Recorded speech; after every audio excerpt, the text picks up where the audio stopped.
सैफुद्दीन कहता है कि इसका जाकर पहले टेस्ट कराओ, इसने लास्ट टाइम सेक्स कब किया था। मेरे प्राइवेट पार्ट का टेस्ट करवाओ। हाँ। कह रहा है कि वो बच्चा ही मेरा नहीं था। अच्छा। हाँ, फिर कहता है मुझे पहले अंबानी हॉस्पिटल भिजवाया, उन लोगों ने कहा ऐसा कोई टेस्ट नहीं होता है। फिर उन लोगों ने मुझे कूपर हॉस्पिटल भिजवाया, उन लोगों ने कहा तुम्हारा हस्बैंड पागल है क्या, साइको है क्या, सब कुछ नहीं होता है यहाँ पे, क्या घटिया है ये आदमी। कांग्रेस के लीडर जो है जीन्स खिंचवा कर मेरी वजाइना पे उंगली, पैर की उंगली से खींच रहा है और एक भाई अंदर डाल रहा है। फहीमुद्दीन ने अपना पैर का फिंगर मेरी वजाइना के अंदर किया कि दिखाओ दिखाओ दिखाओ कितना खुला हुआ है, इसकी और खोलते हैं, इसको बताते हैं रेप कैसे होता है। अच्छा। हाँ, जब ये सब हादसा मेरे साथ हुआ तो मैं कम से कम 2-3 घंटे बेहोश पड़ी रही। अच्छा। हाँ, फिर वहाँ से उठकर किसी तरीके से मैंने देखा इन लोगों ने मुझे दरवाजे में, मतलब दरवाज़ा तीनों बंद करके एक दरवाजे पे जिसका बाहर की तरफ जैसे कि रोड की तरफ निकलता है उस पर टेबल लगा रखी थी। वो टेबल मैंने धीरे से खींचा है, बाहर बच्चे खेल रहे थे, मैंने एक बच्चे को बुलाया, मैंने कहा इधर आओ थोड़ा सा खोल दो बाबू। उस वैसे से जब खोल रहे तो लोहे के दरवाजे में चरचर की आवाज़ आती है जी। मैंने जल्दी से खोल दिया दरवाज़ा, लेकिन खोलते खोलते इसका भाई अशफाकुद्दीन पीछे से आया और इसने उठाकर मेरा टी शर्ट ऐसे उठा दिया, कहा अब कैसे जाओगी, ये दिखाते हुए जाओगी। अच्छा। और और उसके बाद अपने दोनों हाथों से मेरे ब्रेस्ट को पकड़ लिया, खुला पूरे मोहल्ले के सामने खुला मेरे ब्रेस्ट को पकड़ा इसने। मैंने उठाकर अपना बैग, अपने हाथ में जो मेरा बैग था ऐसे फंसा के डाला हुआ था, उसे उठाकर ऐसे बाहर फेंक दिया ताकि कोई देख ले कि कुछ हो रहा है अंदर। और हाथ पैर जब मारने लग गई ऐसे ऐसे करके तो ये इससे छूट गई मैं, और छूट के रोड पे गिर गई। जब रोड पे गिरी तो इसके यहाँ से निकल कर लेफ्ट साइड में एक किला है। अच्छा। किला पे बहुत सारे रिक्शे वाले खड़े रहते हैं। एक रिक्शे वाले ने देखा और एकदम आगे आया, मैंने उसको हाथ दिया, वो आया, कहा अरे मैडम बैठो बैठो बैठो बैठो। बैठी मैं जल्दी से लेकर, फिर तुरंत मैंने अपने एक दोस्त चिराग बुदारा को कॉल किया। मैंने बोला मुझे लगा तुम मुंबई में हो, मैंने तुम्हारा कुछ स्टोरी देखा है। उसने बोला हाँ हूँ। मैंने कहा मुझे तुम्हें अभी मिलना है। उसने बोला आ जाओ, यहाँ आ जाओ। अच्छा। मैं उससे मिलने गई, मैंने उसको सारी डिटेल्स बता डाली, उसके रोंगटे खड़े हो गए। उसने बोले पहले मैं सैफुद्दीन से खुद बात करता हूँ, क्या पता मर्द की बात सुनकर मर्द को थोड़ा सा। उसने जब बात किया तो सैफुद्दीन कहता है कि इसका जाकर पहले टेस्ट कराओ, इसने लास्ट टाइम सेक्स कब किया था। हाँ, मेरे प्राइवेट पार्ट का टेस्ट करवाओ। हाँ। कह रहा है कि वो बच्चा ही मेरा नहीं था। अच्छा। हाँ, फिर कहता है मुझे पहले अंबानी हॉस्पिटल भिजवाया, उन लोगों ने कहा ऐसा कोई टेस्ट नहीं होता है। फिर उन लोगों ने मुझे कूपर हॉस्पिटल भिजवाया, उन लोगों ने कहा तुम्हारा हस्बैंड पागल है क्या, साइको है क्या, सब कुछ नहीं होता है यहाँ पे, क्या घटिया है ये आदमी। तब चिराग ने बोला ये आदमी बहुत घटिया है, सबसे पहले हमें इसका एड्रेस वेरिफिकेशन करना पड़ेगा अंकुरित, और तेरी जो हालत है इस टाइम पर, इसमें इतने पैसे तो मेरे भी पास नहीं कि मैं तेरा प्रॉपर ट्रीटमेंट करा सकूँ। उसने मुझे कुछ दवाइयाँ दिलवाई, रूम दिलवाया, एक रात हाथ पैर दबा कर मुझे चेंज करवा कर सुलाया, किसी तरह से उठाकर मुझे सीधा कहा चल तेरे ससुराल चलते हैं। अच्छा। इन सालों की हकीकत देख कर आते हैं क्या है। हाँ। क्या पता शायद यही हरामी हो, बाकी की फैमिली ऐसी ना हो, कुछ भी हो सकता है जी। बिना गए कैसे पता चलेगा। बिल्कुल। मुझे वो लेकर गया, कहा मैं तेरे साथ चलूँगा, मैं घर के अंदर नहीं जाऊँगा, मैं बाहर ही रहूँगा, और कुछ भी हो तो उसने मुझे एक दूसरा फ़ोन लेकर अपना दिया, बोला इसको अपने इनर वियर के अंदर डाल के रख, एक बाहर निकाल के रख, मौका पाते ही कुछ छोड़ना नहीं। अच्छा। मुझे फट से कॉल कर देना, अपने स्पीड डायल पे मेरा नंबर डाल दे। तो आप मतलब सैफुद्दीन के घर गई? हम दोनों गए। अच्छा। जैसे गए हम लोग, तुरंत इन लोगों ने मुझे देखा, चुपके से अंदर बुला लिया। 3 दरवाजे का एक कमरा है जिसमें सोफे वोफे लगे हुए हैं, उसमें मुझे बिठा दिया। बिठाने के बाद में मुझे मेंटली टॉर्चर करने लगे, भागो यहाँ से भागो यहाँ से भागो यहाँ से, ऐसी उसकी बहुत होंगी, हम क्या करें, ये बोलकर भगाने लग गए मुझे। जब ये जान गए कि मैं नहीं भागूंगी, मैंने कहा कि मैं तो उसकी बीवी हूँ ना, आप ही लोगों ने तो मिलकर मेरा शादी करवाया, उससे फंसवाया मुझे, अब भगा क्यों रहे हो। पूरा दवाई कराओ, पूरा खर्चा भी दोगे, और नहीं दोगे तो मैं केस करूँगी। अच्छा। जब जब मैंने केस की बात करी, बस ये उठकर भड़क गए, ये वीडियो बनाने लग गए, एक मारने पीटने आ गया। जब उसने मुझे मारा तो मैं गिर गई।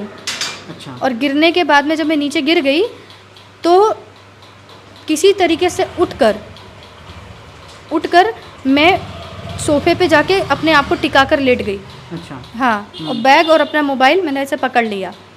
ये लोग तब भी वीडियो बना रहे थे मेरी। हाँ, और इसकी बहन जो है बार बार मुझे लात मार रही थी। अच्छा। फरहद, बार बार लात मारा उसने मुझे, और इसका जो भाई है, एक का नाम सलाहुद्दीन, एक का नाम अशफाकुद्दीन, इन दोनों ने मेरे ऊपर हाथ उठाया। सलाहुद्दीन ने हाथ उठाया, अशफाकुद्दीन ने वीडियो बनाई है। अच्छा। अगर एक एक बात मेरी झूठ निकल जाएगी कल को ना, तो आप सबका सो जूता मेरे सर पर। सब याद है मुझे मेरे साथ क्या हुआ है, एक एक बात याद है मुझे। उसके बाद अचानक से मेरे ख्याल से कि मैं अनकॉन्शियस हो गई थी थोड़ी सी, जी। टाइमिंग का अंदाज़ा नहीं है, लेकिन अचानक से 7-8 लोग धड़ धड़ धड़ धड़ करके घर में घुस गए। अच्छा। हाँ, हाँ। फिर इन्होंने मेरा पूरा, एक लेडी, जब मैंने थोड़ी वीडियो बनाई है जो मैंने अपलोड करी है, लेडी ने उठाकर मेरा फ़ोन छीन लिया। कांग्रेस के लीडर जो है जीन्स खिंचवा कर मेरी वजाइना पे उंगली, पैर की उंगली से खींच रहा है, और एक भाई अंदर डाल रहा है। फ़हीमुद्दीन ने अपना पैर का फिंगर मेरी वजाइना के अंदर किया कि दिखाओ दिखाओ दिखाओ कितना खुला हुआ है, इसकी और खोलते हैं, इसको बताते हैं रेप कैसे होता है। अच्छा। हाँ, वहाँ पे भी आपको टॉर्चर किया जा रहा है? टॉर्चर किया जा रहा है, पूरे गैंग मिलकर एक वीडियो निकाल रहा है। वही अशफाकुद्दीन का तो काम ही था खाली वीडियो निकालना। अच्छा। फरहत जो उसकी बहन है, वो पकड़ के मेरा ये चीज़ ऐसे पकड़ के बैठी हुई थी। हाँ, और टी शर्ट उठा, और जो कांस्टेबल थी उसने उठाकर टी शर्ट उठा दिया, बोला अच्छे से वीडियो बनाओ इसकी, ये बहुत आवाज़ उठाएंगी, ये झांसी की रानी बनने आई हैं, ये केस करेंगी। अच्छा। वो अपनी लैंग्वेज में बोल रहे थे। हाँ। कि ये केस करेंगी, अभी इसको बताएंगे ना, इसको अपन लोग बताएंगे, ऐसे ऐसे करके ये लोग बात कर रहे थे। और कांग्रेस वाला जो है, और इसका जो आरिफ है, वो आके ताट ताट थप्पड़ दे रहा है, मेरे पर पूरा हाथ उठा रहा है। उस चौबारा पुलिस स्टेशन को, जिसको मेरा दोस्त जा जाकर कॉल कर रहा है कि मेरी दोस्त मुसीबत में है, उसको बचाइए, तब पुलिस नहीं आई। इन कुत्तों के बुलाने से पुलिस तुरंत आ गई।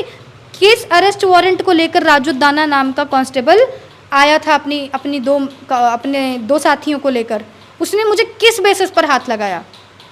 अच्छा। अपने ससुराल में जाना क्या घुसपैठी होता है? नहीं। अगर आपने मेरे खिलाफ कंप्लेन दर्ज करी है, तब भी पुलिस मुझे बुलाए, पुलिस खुद आकर मुझे अरेस्ट करके कैसे लेकर जा सकती है? और अरेस्ट ही करना है तुमको ना, तो तुम प्रॉपर वर्दी में आओ, मुझे पेपर दिखाओ, अरेस्ट वारंट दिखाओ, और फिर मुझे लेकर जाओ। बिल्कुल नहीं, एसपी की तरफ से मुझे एक पर्चा लेकर आओ। किस बेसिस पर तुम लोगों ने हाथ लगाया? वहाँ पे जब ये सब हादसा मेरे साथ हुआ तो मैं कम से कम 2-3 घंटे बेहोश पड़ी रही। अच्छा। हाँ, फिर वहाँ से उठकर किसी तरीके से मैंने देखा, इन लोगों ने मुझे दरवाजे में, मतलब दरवाज़ा तीनों बंद करके, एक दरवाजे पे जिसका बाहर की तरफ जैसे कि रोड की तरफ निकलता है, उस पर टेबल लगा रखी थी। वो टेबल मैंने धीरे से खींचा है, बाहर बच्चे खेल रहे थे। शाम के टाइम पे वो कुछ होता है ना, वो मुस्लिमों का कुछ होता है, वो बजता रहता है, अजान टाइप का। अजान नहीं था वो, कुछ और था। अच्छा। हाँ, तो उसमें बच्चे बाहर खेल रहे थे। मैंने एक बच्चे को बुलाया, मैंने कहा इधर आओ, थोड़ा सा खोल दो बाबू। उस वैसे से जब खोल रहा है तो लोहे के दरवाजे में चरचर की आवाज़ आती है जी। मैंने जल्दी से खोल दिया दरवाज़ा, लेकिन खोलते खोलते इसका भाई अशफाकुद्दीन पीछे से आया और इसने उठाकर मेरा टी शर्ट ऐसे उठा दिया। कहा अब कैसे जाओगी, ये दिखाते हुए जाओगी? अच्छा। और उसके बाद अपने दोनों हाथों से मेरे ब्रेस्ट को पकड़ लिया, खुला, पूरे मोहल्ले के सामने खुला मेरे ब्रेस्ट को पकड़ा इसने। मैंने उठाकर अपना बैग, अपने हाथ में जो मेरा बैग था ऐसे फंसा के डाला हुआ था, उसे उठाकर ऐसे बाहर फेंक दिया ताकि कोई देख ले कि कुछ हो रहा है अंदर। और हाथ पैर जब मारने लग गई ऐसे ऐसे करके, तो ये इससे छूट गई मैं, और छूट के रोड पे गिर गई। जब रोड पे गिरी तो इसके यहाँ से निकल कर लेफ्ट साइड में एक किला है। अच्छा। किला पे बहुत सारे रिक्शे वाले खड़े रहते हैं। एक रिक्शे वाले ने देखा और एकदम आगे आया। मैंने उसको हाथ दिया। वो आया, कहा अरे मैडम बैठो। बैठी मैं जल्दी से लेकर, छिल गया मेरा पूरा ये पार्ट, पूरा ये देख रहे हो अभी भी निशान पड़ा हुआ है, पूरा छिल गया ये जी। सड़क पे रोड से छिल गया। वो लेकर सीधे मुझे आगे आने का, मैडम क्या हुआ? मैंने कहा आप मुझे बस डिपो तक पहुंचाओ। मैंने अपना जो दूसरा फ़ोन था ना, जो गिर गया था, जीन्स जब उतारी ना तो जो मेरे खून का कपड़ा था वो नीचे गिर गया था, क्योंकि पीरियड के पैड लगा नहीं सकते ना उसमें, ज़्यादा हैवी ब्लीडिंग होती है, उसमें कपड़े से काम चलता है। तो मैंने कॉटन कपड़ा जो यूज़ किया था वो भी नीचे मेरा ऐसे पड़ा हुआ, बिना कुछ लगाए ऐसे भागी थी मैं। और जो मेरा मोबाइल मेरे अंडरवेयर से निकल कर गिर गया था, वो मोबाइल मैंने उठाया था, वही मोबाइल बचा हुआ था। उसी से मैंने अपने दोस्त को कॉल किया, क्योंकि दूसरा मोबाइल तो मेरा चला गया, ख़त्म ही हो गया पूरा, फूट फाट के। अच्छा। तो वो सर्विस सेंटर पे 2-1 महीने लगते हैं बन के आने में। आईफोन तो आप जानते हो कैसा होता है। तो मैं उससे कॉल किया, चिराग तुरंत पहुंचा है, बस स्टैंड, बोला जल्दी आओ यहाँ पे, मैं तुम्हारा सब कुछ सामान लेकर इधर ही पहुँच गया। वहाँ से हमने बस पकड़ी और ये पीछे पीछे पीछे पीछे, रास्ते में तुझे कटवा दूंगा मैं, भाग मत भाग मत भाग मत, ऐसे करके स्कूटी से मेरा पीछा कर रहा था। कौन धमकी ऐसा दे रहा है? अशफाकुद्दीन, अच्छा सैफुद्दीन का सबसे छोटा भाई है आई थिंक। अच्छा। हाँ वही था। हम्म। वो मेरे पीछे पीछे पीछे पीछे वहाँ तक आया। वहाँ से हमने हुमनाबाद की बस पकड़ी है, कुछ लोगों ने मदद करके हमें बस पे बिठा दिया। फिर वहाँ से हम लोग पहुँचे हुमनाबाद, हुमनाबाद तक गाड़ी का पीछा हमारे पास हुआ है। फिर वहाँ से जो बस के कंडक्टर थे ना, उन्होंने लोगों के ज़रिए मिलवा कर मुझे मुंबई की बस में बिठवा दिया, मुझे और चिराग को। फिर वहाँ से हम लोग मुंबई पहुँचे डरते डरते। उन्होंने हमें बोला, कोई जो अंदर पैसेंजर्स थे उन्होंने भी बोला हम सब हैं, टेंशन मत लेना, कुछ नहीं होगा, आप डरो नहीं, हम आपको मुंबई तक सेफ्टी से पहुँचा देंगे। रास्ते में मैंने सारी वीडियो अपलोड कर दी ये ताकि कहीं से मुझे कुछ मदद मिले। मेरे बहुत सारे दुबई के दोस्तों से मेरी मदद हुई है, बहुत सारे इंडिया के भी जानने पहचानने वालों से, मेरे लोकल एरिया से लोगों ने मदद करी और मुझे मुंबई से लखनऊ बुलवा लिया। अच्छा। लखनऊ को मैं आई हूँ 11 तारीख को, 10 तारीख को मैं वहाँ से रात को निकल गई थी, 11 तारीख को मैं लखनऊ पहुँची हूँ अच्छा। रात को, और 12 तारीख मॉर्निंग में ही मैं हम लोग पहुँच गए पुलिस स्टेशन। उसी कपड़े में मैंने ना नहाया ना कपड़े चेंज किए, क्योंकि मेरा मेजर कंप्लेन था कि मेरे साथ गैंग रेप अटैम्प्ट हुआ है, ऑलमोस्ट हो गया है, और दूसरा मेरा इलीगल अबॉर्शन हुआ है। चलो आप पुलिस वाले कह रहे हैं आपका मामला बहरीन का है, आप बहरीन का छोड़ दो ना, जो इंडिया में हुआ है उसका तो लिखो। बिल्कुल। तो 13-14 घंटे लगे और ये कह के मेरा कंप्लेन नहीं लिख रहे थे कि धर्म परिवर्तन की वो लाइन हटवा दो। अच्छा, तो हम पुलिस लिखे, कह रही थी। हाँ, तो हम तब मैंने वीडियो बनाई है कि धर्म परिवर्तन की लाइन क्यों हटा दें। ऐसा कौन सा डील हो गया इनके आपस के बीच में कि मुझे बोला जा रहा है। मेरी असली कंप्लेन है, मेरी कंप्लेन लिखना तुम्हारा काम है, बिल्कुल। बदलवाना, चेंज कराना, ये हटाओ वो हटाओ, ये तुम्हारा काम नहीं, किसी पुलिस वाले का ये काम नहीं है, चाहे बड़ा से बड़ा अधिकारी हो, किसी का काम नहीं है ये। मैं गवार हूँ क्या? मेरी ओरिजिनल कंप्लेन लिखो। बिल्कुल। तो फिर मतलब जब आप कंप्लेन करने गई हैं पुलिस में, उसी हालात में जब आई हैं, उसी वेशभूषा में, हाँ। क्योंकि वीडियो देखने के बाद ये साफ आपके चेहरे से ये मालूम पड़ता है कि आप बीमार हैं, कुछ ना कुछ हुआ है, आपकी स्थिति उतनी ठीक नहीं है, नाजुक स्थिति बनी हुई है। तो पुलिस मना करी थी कि आप मैं पुलिस वालों के थाने में जिस चेयर पे बैठ रही थी उस चेयर पे खून के धब्बे लग जा रहे थे। हाँ, तभी तो कह रही थी मुझे मेडिकल के लिए भेजो, मेडिकल के लिए भेजो, ताकि रेप की पुष्टिकरण हो जाए कि हुआ है मेरे साथ, वजाइनल डिस्टर्बेंस आ जाए। लेकिन पुलिस वालों ने हरमपन दिखाया है। उस समय पुलिस वाले ने एक नहीं आपकी सुनी, कुछ नहीं। और फिर उस समय आप लाचार होकर आपने वीडियो बनाना शुरू जब वीडियो बनाना शुरू किया और प्रेशर आना इन पे शुरू हो गया, तब इन्होंने मेरा FIR लिखा है। रात 13 तारीख को लिखा है, रात के 2 बजे। आप वीडियो में बोल भी रही हैं कि आप सभी लोग की वर्दी में उतरवा दूंगी, और यहाँ पे आने से पहले लगभग 112 या कितने हाँ। अधिकारियों को आप मेल करके आए हैं। हाँ, मैंने IPS PPS सबको मेल डाल दिया बैठे बैठे पुलिस स्टेशन में। मैंने डियर CM को भी मेल डाल दिया, मैंने PM जी को भी मेल डाल दिया, मैंने होम मिनिस्ट्री में भी मेल डाल दिया। हमारा संविधान का पावर है कि जो कि आपने थाने में जाकर पुलिस की हेकड़ी खड़ी कर दी। बिल्कुल बिल्कुल बिल्कुल। देखिए, ये पुलिस वकील, ये मैं एक ही बात बोले दे रही हूँ आप लोगों से, मैं सबको नहीं बोलूँगी कि सब गंदे हैं जी। लेकिन ये सिस्टम बहुत गंदा है।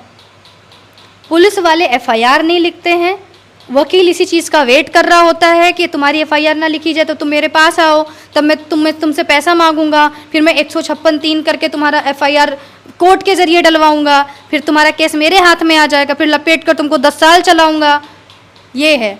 देखिए, मैं सिंपली बात बोलूँगी, FIR का मतलब होता है फर्स्ट इन्फॉर्मेशन रिपोर्ट। जो आप इंडिया के किसी भी कोने का हादसा है, मैं कहती हूँ मणिपुर का हादसा है, अरुणाचल प्रदेश का हादसा है तो गोवा में जाके लिखवा सकते हो। अगर गोवा का हादसा है तो आप चेन्नई जाके लिखवा सकते हो। अगर चेन्नई का हादसा है तो मुंबई जाके आप कहीं भी लिखवा सकते हो। आपने वीडियो में ये भी बोला है कि आप लोग को जो सैलरी मिलती है हम लोग को टैक्स से मिलती है।